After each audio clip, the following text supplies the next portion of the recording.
Buongiorno e benvenuti. Io sono Pier Antonio Polloni, sono uno psicologo corporeo e questa è Psicologia in Pratica, la rubrica che riflette sul proprio benessere personale e la realtà quotidiana.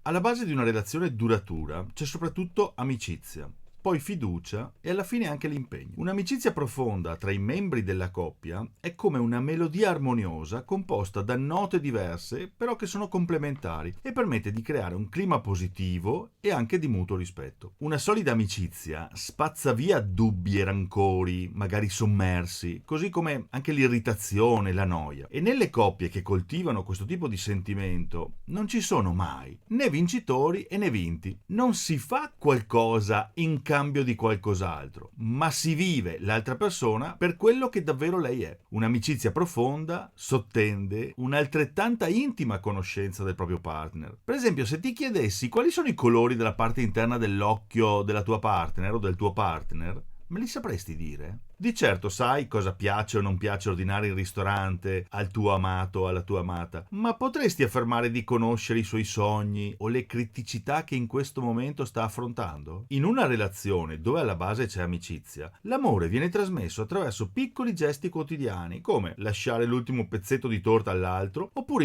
invitare la sua famiglia e i suoi genitori a cena anche se non abbiamo voglia, perché sappiamo che lei ci tiene. Piccoli gesti come ordinare da asporto per evitargli di cucinare quando è stanca o scrivere dopo un appuntamento di lavoro importante per sapere com'è andata sono gesti che valgono molto di più di eclatanti espressioni d'amore, magari durante le feste comandate, come ad esempio San Valentino o un anniversario. Questo conferma al nostro partner che può sempre contare su di noi. Ma come riconoscere in una coppia una fase dell'amore che ha necessità di particolare cura? Beh, io mi rifaccio alle 4 leggende del timore, cioè i 4 dell'Apocalisse, che portano un sacco di rogna alle persone, li ricordate? Sono quelli dell'Apocalisse di San Giovanni, ai ai ai. Ci sono i 4, anche per le coppie, sono 4 parole, 4 temi che vanno temuti ed è importantissimo riconoscere perché quando si manifestano possono condurci verso indesiderati epiloghi. Il primo, criticare.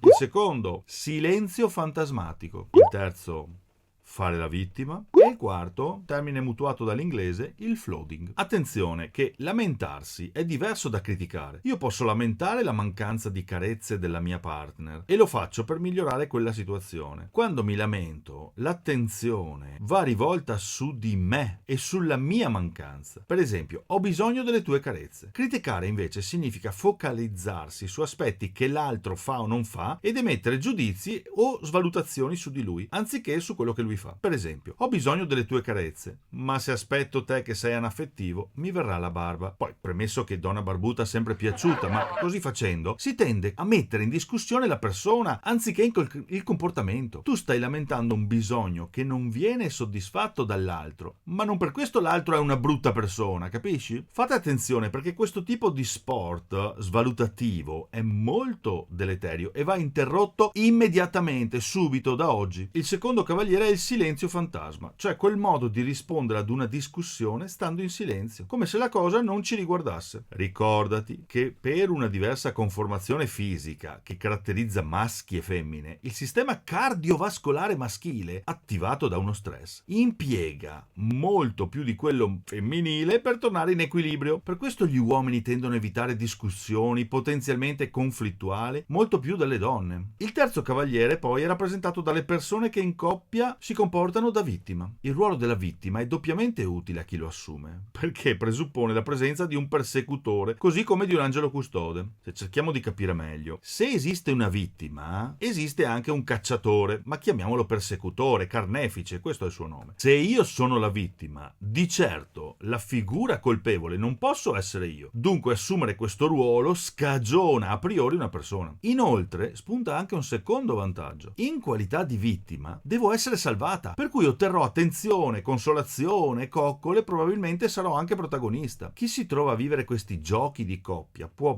sbloccare la situazione usando il sarcasmo come tecnica per far sorridere, ma che riesce anche a dire la verità. Per esempio: oh guarda, è successo di nuovo, la lavatrice si è riempita da sola ed ha iniziato a lavare i vestiti senza bisogno di alcun intervento umano. Allenatevi a scoprire i giochi che mettete in atto nelle vostre coppie e poi parlatene, perché dietro a ogni gioco si nasconde un desiderio inespresso e spesso vitale. Ed infine il quarto punto è il flooding, cioè l'allagamento, e si riferisce alla sensazione di essere invasi dalla negatività del partner. Questo crea risposte immediate di attacco o ritiro, proprio come se ci trovassimo nel bel mezzo del Titanic che affonda e possiamo combattere per salvarci la vita o scappare via. Per concludere, riepiloghiamo i concetti più importanti utili ad una coppia per durare nel tempo. Primo, l'amicizia in coppia è come una melodia armoniosa e va esplorata e coltivata con impegno. Piccole attenzioni quotidiane rinforzano molto più di scenici eventi alle feste comandate. Ed infine, ocio